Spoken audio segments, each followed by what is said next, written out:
किस श्राप के कारण स्त्रियों का गर्भ गिर जाता है? कौन सी स्त्री के भाग्य में पुत्र नहीं होता? जय श्री कृष्णा। दोस्तों, आप सभी का एक बार फिर से स्वागत है आज की वीडियो में। दोस्तों, आज की इस पौराणिक कथा के माध्यम से हम आपको बताएंगे कि स्त्री के किस पाप के कारण उसका गर्भ गिर जाता है। मित्रों, भगवान श्री कृष्ण ने देवी सत्यभामा को बताया गर्भ धारण के अत्यंत ही सुंदर और सर्वोत्तम उपाय। तो आइए दोस्तों, इस प्राचीन कथा के माध्यम से जानते हैं कि किस कारण से स्त्री का गर्भ गिर जाता है, किस कारण से स्त्री को संतान सुख की प्राप्ति नहीं होती, स्त्रियों को किस दिन अपने पति के साथ संबंध स्थापित करना चाहिए जिससे उन्हें गुणवान और बलवान पुत्र की प्राप्ति हो। दोस्तों, द्वापर युग की बात है। एक दिन भगवान श्री कृष्ण द्वारिका नगरी में अपने सिंहासन पर विराजमान थे। तभी देवी सत्यभामा भगवान श्री कृष्ण के पास आती है और भगवान श्री कृष्ण से कहती है, हे स्वामी, आज मेरे मन में एक प्रश्न उठ रहा है, कृपया आप मेरे इस प्रश्न का उत्तर देकर मेरे व्याकुल मन को शांत कीजिए। फिर भगवान श्री कृष्ण कहते हैं, हे देवी सत्यभामा, तुम्हारे मन में जो भी प्रश्न उठ रहा है निसंकोच होकर पूछो। मैं तुम्हारे सभी प्रश्नों का उत्तर दूंगा और तुम्हारे व्याकुल मन को शांत करूंगा, यह मेरा कर्तव्य है।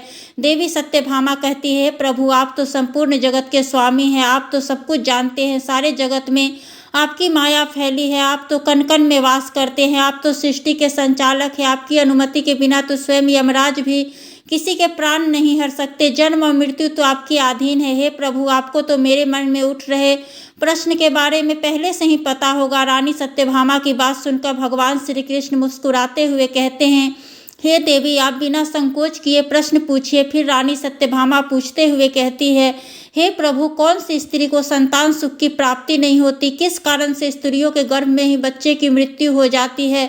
किस पाप के कारण स्त्रियों का गर्भ नष्ट हो जाता है, उन्हें सारा जीवन निसंतान व्यतीत करना पड़ता है? हे प्रभु, एक माँ को पुत्र को खोने का दुख क्यों सहन करना पड़ता है? कृपया आप मुझे इस प्रश्नों का उत्तर देकर मेरी दुविधा दूर कीजिए। भगवान श्री कृष्ण कहते हैं, देवी सत्यभामा, आज यह प्रश्न पूछकर तुमने संसार की सभी माताओं पर उपकार किया है। आपके इस प्रश्न में संसार की सभी माताओं का कल्याण छुपा हुआ है। हे देवी, यह अटल सत्य है कि कुछ बच्चों की गर्भ में ही मृत्यु हो जाती है, परंतु ऐसा स्त्रियों के द्वारा किए गए पाप के कारण होता है। इसलिए हे देवी, आज मैं तुम्हें एक अत्यंत ही प्राचीन और महान कथा सुनाता हूँ। इस कथा को अंत तक सुनना, तुम्हें तुम्हारे सभी प्रश्नों के उत्तर मिल जाएंगे। हे देवी, इस महान कथा को जो भी सुनता है उसे संतान सुख की प्राप्ति होती है, उसे एक गुणवान और बुद्धिमान पुत्र पाने का सौभाग्य प्राप्त होता है। रानी सत्यभामा कहती है, प्रभु, आप कथा सुनाइए, मैं इस कथा को पूरे अवश्य सुनूंगी, समस्त लोक में इसका प्रचार प्रसार भी करूंगी। भगवान श्री कृष्ण रानी सत्यभामा को कथा सुनाते हुए कहते हैं, हे देवी, प्राचीन काल की बात है, मद्र देश में एक अत्यंत ही शोभायमान नगरी थी। उस नगरी में चारों तरफ सुख और शांति का वातावरण था। उसी नगरी में धनी राम नाम का एक धनवान सेठ रहता था। उसके पास धन दौलत की कोई कमी नहीं थी, बहुत ही दयालु और दान प्रिय था। उसकी एक पुत्री थी जिसका नाम आभे था। समय के साथ साथ जब वो बड़ी हुई तो सेठ धनीराम ने अपनी पुत्री का विवाह पड़ोस राज्य में अपने मित्र के बेटे के साथ करवा दिया। आरी अपने घर में से विदा होकर अपने पिता के घर रहने के लिए ससुराल में चली गई। ससुराल में जाने के बाद उसके ससुराल वाले आभे के साथ बहुत प्रेम और सम्मान के साथ आचरण करते थे। अपने ससुराल वालों का अपने प्रति इतना प्रेम देखकर आभे बहुत प्रसन्न थी। मित्रों, आभे की सास का नाम चंचला था और जो स्वभाव से अत्यंत ही क्रूर और दुष्ट स्वभाव की थी। आभे दहेज में मायके से बहुत सारा धन लेकर आई थी, इसलिए उसकी सास अभेरी पर झूठ मूठ का प्यार लुटा रही थी और उसके सारा दिन मीठी मीठी बातें करती और अपनी बातों के जाल में फंसाकर उससे मायके से कुछ न कुछ लाने को कहा करती थी। अभेरी बेचारी सीधी साधी वह अपने सास की बात मानकर अपने पिता से कहकर घोड़े, गाय, अनाज, वस्त्र, महंगे महंगे आभूषण, हीरे जेवरात आदि मंगवाया करती थी और उसके पिता भी सब कुछ खुशी खुशी उसे दे दिया करते थे, क्योंकि अभेरी अपने पिता की इकलौती संतान थी। धीरे धीरे अभेरी की सास का लालच बढ़ता ही जा रहा था। अब तो वह अभेरी के मायके का सब कुछ हड़पना चाहती थी, लेकिन भोली भाली अभेरी इस बात से अनजान थी कि वह अपनी सास की मीठी मीठी बातों से जल्दी ही प्रसन्न हो जाती और उसकी हर बात को मान लिया करती थी। अभेरी का पति रंजन स्वभाव से भोला भाला था और अपनी माँ की हर आज्ञा का पालन करता था। उसकी माता ने बचपन में ही अपने पुत्र को पूरी तरह से अपने वश में कर रखा था, इसलिए रंजन भूलकर भी अपनी माँ की आज्ञा का उल्लंघन नहीं करता था। आभे को उसके ससुराल में सभी बहुत प्रेम करने लगे थे, जिससे अभेरी बहुत ही खुश रहने लगी। उसके पिता भी अपनी बेटी को खुश देखकर बहुत प्रसन्न थे और वे अपनी बेटी को प्रसन्न देखने के लिए हर वस्तु का त्याग करने के लिए तैयार थे। उसके पिता उसके लिए धन दौलत भेजते रहते थे। इस प्रकार से अभेरी अपना खुशहाल जीवन व्यतीत करने लगी। एक दिन अभेरी गर्भवती हुई। जब वह बात उसकी सास को पता चली तो बहुत खुश हो गई। उसने तुरंत ही अभेरी के मायके में उसके माता पिता को इस बात की खबर दी और साथ ही उपहार में बहुत सी अमूल्य वस्तुओं की मांग की। अभेरी के पिता सेठ धनीराम इस खुशखबरी को सुनकर प्रसन्न हुए और बहुत सारे वस्त्र, अन्न, मिठाइयाँ और महंगे महंगे आभूषण लेकर अभेरी के ससुराल में पहुंच गए। वहां पर उनका बड़े प्रेम और आदर के साथ स्वागत किया गया। अपने पिता को देखकर अभेरी बहुत प्रसन्न हुई। फिर कुछ समय रुकने के बाद सेठ धनीराम अपनी पुत्री से विदा लेकर अपने घर लौट गए। इधर धीरे धीरे अभेरी का गर्भ बढ़ता गया और अभेरी की सास भी उसका बहुत अच्छी तरह से ख्याल रखने लगी। लेकिन एक दिन अचानक से अभेरी के जीवन में एक ऐसी घटना घटी जिससे अभेरी का जीवन दुखों से भर गया। उसके हंसते खेलते जीवन में संकट के काले बादल छा गए। एक दिन जब सोकर उठी तो उसने देखा कि उसका गर्भ गिर गया है। यह देखकर बहुत घबरा गई। जब यह बात अभेरी की सास को पता चली तो बहुत ही क्रोधित हो गई और अभेरी को ताने मारने लगी। अरे पापनी, तूने कौन सा पाप किया? कुल का नाश करने वाली कलंकिनी, उल्टा स्त्री, तूने अपने ही बच्चे को खा लिया।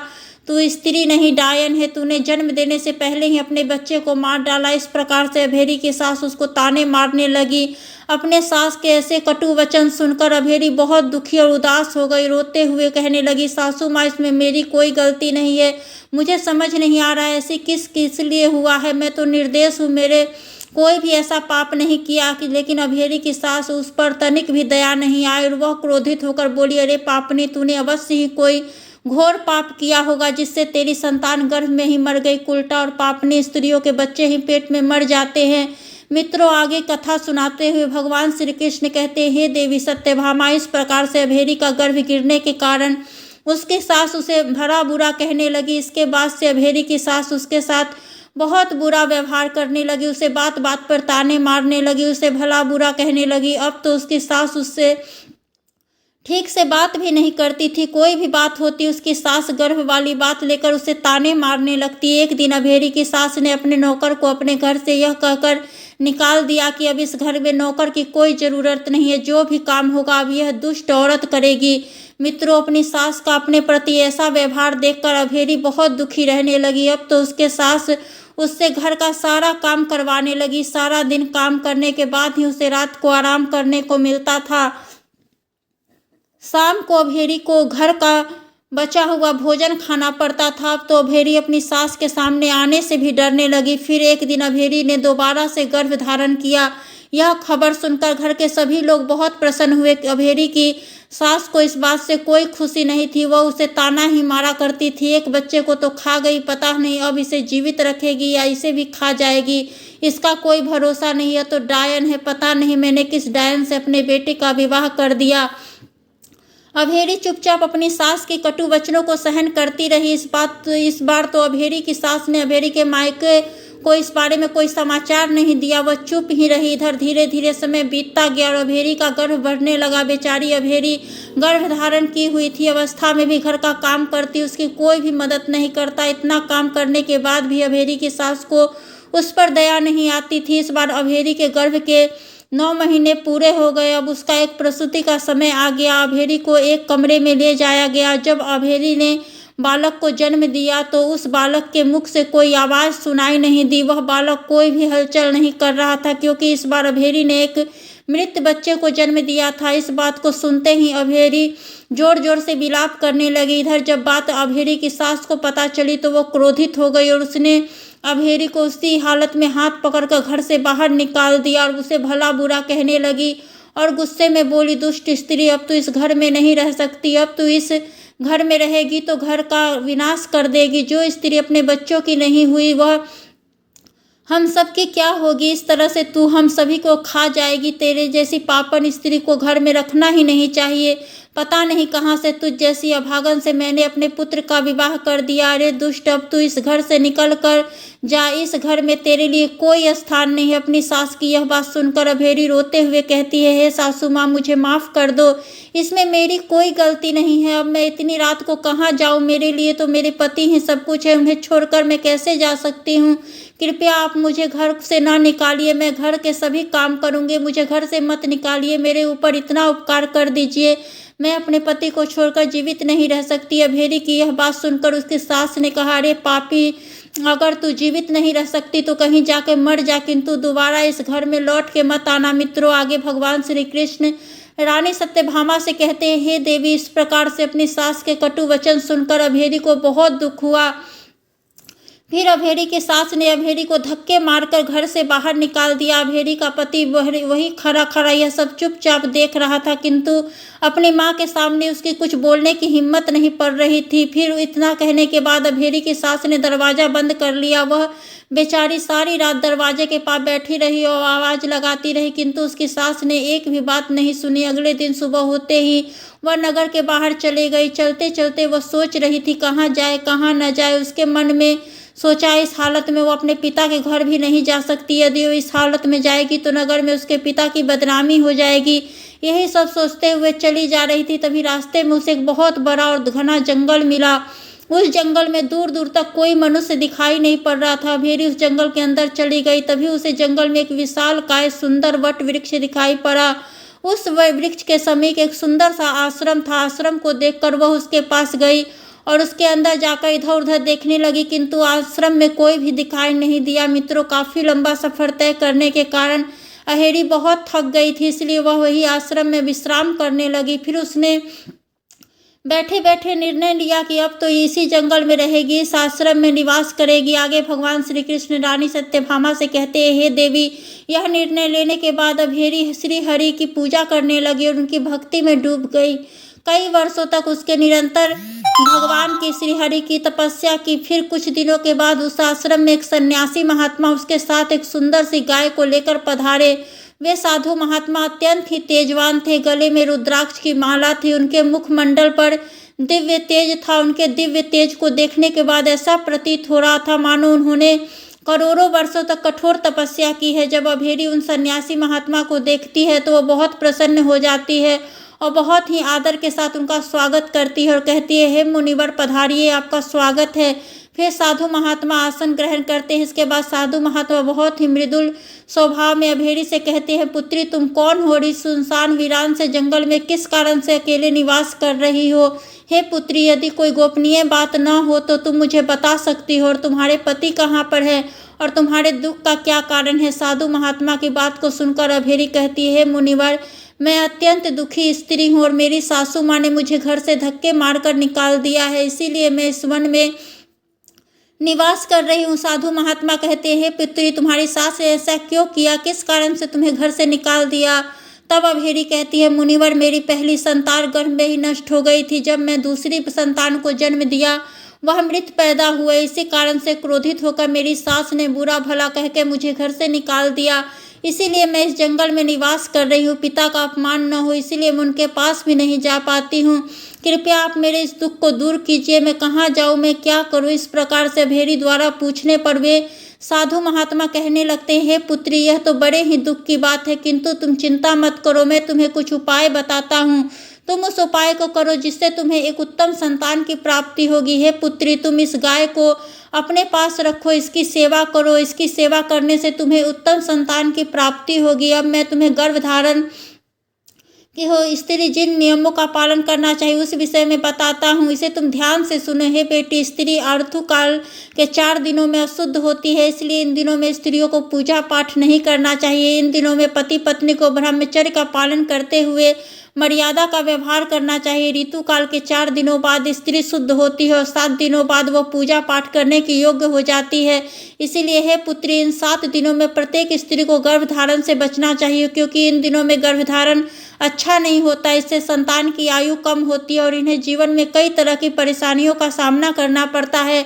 आगे वह सन्यासी महात्मा कहते हैं, पुत्र, गरुड़ पुराण के अनुसार ऋतु काल से 8वीं रात गर्भधारण के लिए शुभ होती है। इस दिन गर्भधारण करने से उत्तम और योग बलवान पुत्र प्राप्त होती है। गर्भधारण के लिए ऋतु काल की 14वीं रात को सबसे उत्तम रात्रि कहा गया है। इस रात्रि में गर्भधारण करने से दीर्घायु, गुणवान, शक्तिशाली और व्यवहार कुशल संतान यानी बच्चे की प्राप्ति होती है, जो कुल का नाम रोशन करती है। हे पुत्री, किसी भी स्त्री को मासिक धर्म के दौरान पति के साथ सत्संग नहीं करना चाहिए। ऐसा करने से संतान गर्भ में ही गिर जाता है। गर्भधारण की हुई स्त्री को मासिक धर्म के समय को छोड़कर बाकी दिनों में भगवान की पूजा में तत्पर रहना चाहिए। गर्भधारण की हुई स्त्री के मुख पर सदैव प्रसन्नता होनी चाहिए। गर्भधारण की हुई स्त्री को कभी दुखी और निराश नहीं रहना चाहिए। उसे बुरे आचरण वाली स्त्रियों से दूर रहना चाहिए। उनसे बातचीत नहीं करनी चाहिए।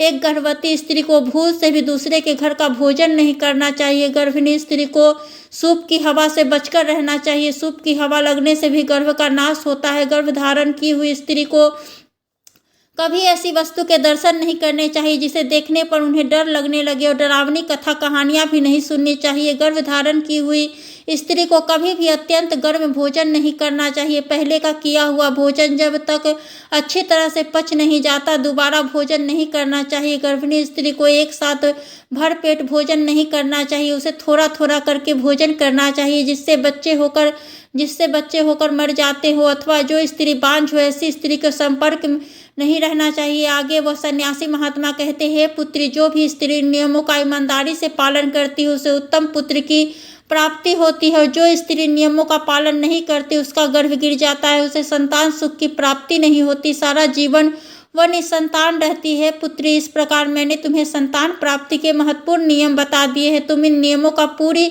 निष्ठा से पालन करो, तुम्हें अवश्य ही उत्तम पुत्र की प्राप्ति होगी। फिर अभेरी कहती है, मुनिवर, इस समय मेरे पति मेरे पास नहीं है, तो मेरा उनसे मिलन कैसे होगा और किस प्रकार से मुझे संतान सुख प्राप्त होगा? साधु महात्मा कहते हैं, पुत्री, तुम अभी से इस गौ माता की सेवा करो। गौ माता के आशीर्वाद से तुम्हारा पति स्वयं ही चलकर तुम्हारे पास आ जाएगा। इतना कहकर वह साधु महात्मा उस स्थान से अंतर्ध्यान हो जाते हैं। उस साधु महात्मा को अचानक से अदृश्य हुआ देखकर अभेरी आश्चर्यचकित हो जाती है। उसे सब कुछ समझ में आ जाता है कि साक्षात भगवान प्रभु ही उसे दर्शन देने आए थे। फिर अभेरी नित्य सुबह उठकर उस गाय की सेवा करने लगती है। रोज वह गाय को चारा डालती, जंगल से हरी भरी घास लाकर गाय को खिलाती। उसके बाद भगवान विष्णु की पूजा आराधना करती। अभेरी पूजा भक्ति से प्रसन्न होकर एक दिन भगवान विष्णु अभेरी के पति को सपने में जाकर उसे दर्शन देते हैं। उससे कहते हैं, तुम्हारी पत्नी के पास जाने की आज्ञा देते हैं। अभेरी का पति दूसरे दिन जागते ही अपनी पत्नी को खोजता हुआ उसी जंगल में जाता है। जंगल में उसे एक आश्रम दिखाई देता है। आश्रम में जाता है, उसे वह उसकी पत्नी मिलती है। अपनी पत्नी को देखकर बहुत प्रसन्न हो जाता है। फिर वह भी अपनी पत्नी के साथ उसी आश्रम में निवास करने लगता है। कुछ दिनों बाद अभेरी का रथ काल आता है। वह साधु महात्मा के द्वारा बताए हुए नियमों का पालन करते हुए अपने पति के साथ संबंध बनाती है और एक बार फिर से गर्भ धारण कर लेती है, और फिर 9 महीने तक वह गर्भ उसके अंदर बढ़ने लगता है। और फिर गर्भ का समय पूर्ण होने पर उसे एक अत्यंत सुंदर पुत्र की प्राप्ति होती है, जिसे पाकर अभेरी और उसका पति दोनों बहुत ही प्रसन्न होते हैं। पुत्र का जन्म होने के बाद वह गाय भी उस स्थान से अदृश्य हो जाती है। इस चमत्कार को देखकर दोनों पति पत्नी अचंभित हो जाते हैं। फिर वह दोनों अपने पुत्र के साथ लेकर घर चले आते हैं। इधर जब आभे की सास अपने बेटों को अपनी बहू के साथ एक बच्चे को लेकर आता हुआ देखती है तो बहुत प्रसन्न हो जाती है। उससे पूछती है, बहू, यह तुमने कैसे किया? किस कारण से तुम्हें पुत्र की प्राप्ति हुई? फिर अभेरी अपनी सास को सारी सच्चाई बता देती है। मित्रों, सच्चाई बताते हुए अभेरी कहती है, सासू माँ, जब आपने मुझे घर से निकाल दिया तो मैं जंगल में चली गई। वहाँ मुझे एक आश्रम दिखा, उसमें रहने लगी। तभी एक दिन वहाँ पर एक चमत्कारी साधु महात्मा प्रकट हुए। मैंने उनकी सेवा भक्ति की और फिर वह मेरी सेवा भक्ति से प्रसन्न होकर मुझे संतान प्राप्ति के लिए कुछ नियम और मंत्र बताए, और उन्होंने मुझे एक दिव्य गाय प्रदान की थी। उसी गाय की सेवा करने से मेरे सभी कार्य सिद्ध हुए।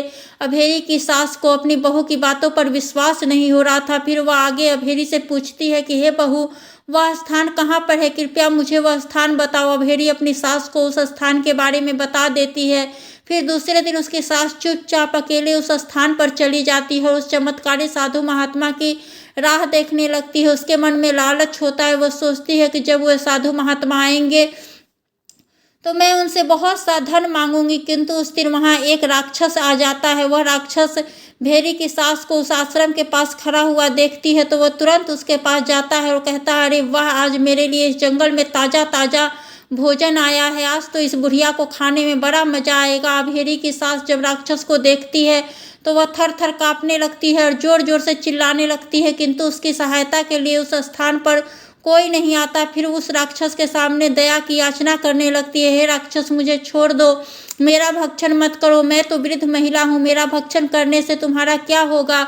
उस बूढ़ी औरत की ऐसी बातें सुनकर राक्षस कहता है, हे दुष्ट स्त्री, वृद्ध हो या जवान, उसी का भक्षण करता हूँ जिसे विधाता ने मेरे लिए चुना है। आज ईश्वर ने मुझे मेरा ग्रास नियुक्त किया है, इसलिए मैं तेरा भक्षण निश्चय ही करूँगा। तूने अवश्य ही महापाप किए हैं, तूने दूसरे पर झूठे लांछन लगाए हैं, इसीलिए तेरी ऐसी दुर्गति है। राक्षस की यह बात सुनकर भेड़ी की सास को अपनी गलती का पछतावा होने लगता है। उसे एहसास होता है कि उसने अपनी बहू के साथ बहुत बुरा व्यवहार किया है, लेकिन अब तो बहुत देर हो चुकी थी दोस्तों। इसलिए कहते हैं मनुष्य को समय रहते हुए अपनी गलती सुधार लेनी चाहिए, अन्यथा बाद में उसके पास पछताने के अलावा और कुछ नहीं बचता। भेड़ी की सास कुछ कहती इससे पहले ही राक्षस उसे अपने हाथ से उठा लेता है और जोर जोर से हंसने लगता है। फिर वह राक्षस उसे मारकर अपना भोजन बना लेता है और उसी क्षण भेड़ी की सास की मृत्यु हो जाती है। इस प्रकार उसे उसके द्वारा किए गए कर्मों का दंड भुगतना पड़ता है। इसलिए कभी किसी निर्दोष को परेशान नहीं करना चाहिए, निर्दोष व्यक्ति पर कोई भी झूठा आरोप नहीं लगाना चाहिए, क्योंकि जो जैसा करता